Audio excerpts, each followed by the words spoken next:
భద్రం be careful brother, బట్టతలకు విగ్గే better. పూర్తి వివరాలకు చదవండి రేపటి సాక్షి దినపత్రిక. అయ్యో ఏడున్నాడు అని అటూ ఇటూ చూస్తారు. ఒకవేళ పక్కింటోళ్ళు ప్రేమతోని చెప్పకుండా ఎత్తుకపోయినా చెప్పొద్దా అని కోపం చేస్తుంది వాళ్ళ మీదికి. ఎందుకంటే బిడ్డే ఆ తల్లికి ప్రాణం కాబట్టి. కానీ అసువంటి బిడ్డ తప్పిపోయి ఏడాది దాటినా కనపడకపోతే తట్టుకుంటుందా? ఏడువని రోజే ఉండదు కదా. అసువంటి తల్లికి 14 నెలలకు బిడ్డను తెచ్చిచ్చిండ్రు పోలీసులు. అప్పుడు చూడాలే ఆ తల్లి సంతోషం. కిడ్నాప్ అయి 14 నెలలు దూరమైన బిడ్డను పోలీసులు తెచ్చిచ్చుడుతోటే ఈ తల్లి సంతోషపడబట్టింది. కానీ దీనికంటే ముందు జరిగిన ట్విస్ట్ చూస్తే ఏడుపోస్తుందిలా. ఎందుకంటే కిడ్నాపర్ దగ్గర నుండి బుడ్డోని తీసుకొస్తుంటే అస్సలకే వస్తలేడు.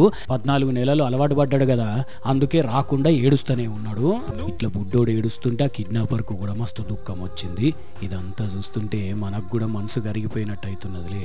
ఇక పూర్తి కథ ఏందయ్యా అంటే, ఈ పిల్లగాని పేరు పృథ్వీ, జైపూర్లు ఉంటారు, వయసు 2 ఏళ్లు. కిడ్నాప్ చేసిన ఆయన పేరు తనూజ్ సాహారు, ఈయనది ఆగ్రా.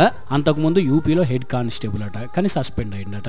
మరి ఎందుకు ఈ పిల్లగాని కిడ్నాప్ చేసిండో ఏందో గానీ అప్పటి నుండి ఇప్పటి వరకు 14 నెలలు అవుతున్నది దొరకకుండా కాబట్టి ఫోన్ వాడతలేడట, కలిసిన వాళ్ళని కలుస్తలేడట, దొరకకుండా తిరుగుతున్నాడట. ఈయన దొరకబట్టిస్తే 25,000 ఇస్తామని పోలీసులు ప్రకటన కూడా చేసేసరికి ఎవ్వరు గుర్తుపట్టకుండా ఉండాలని గడ్డం కూడా పెంచిండు. ఇప్పుడు యమునా నదికి దగ్గరలో ఒక గుడిసేసుకొని సన్యాసిగా బతుకుతున్నాడట. మరి ఇక పోలీసులకు ఎట్లా జాడ తెలిసిందో గానీ మొత్తానికైతే పోయి పట్టుకొని బుడ్డోని తీసుకొద్దామంటే అస్సలకే వస్తలేడు. మరి ఇన్ని రోజులు మంచిగా చూసుకున్నట్టున్నాడు, అందుకే ఇంత ప్రేమ చూపుకుంటున్నారు ఈ చిన్నోడు ఆ కిడ్నాపరు. తీసుకుపోతుంటే పోలీసులు కూడా బాధపడ్డట్టే ఉన్నారు.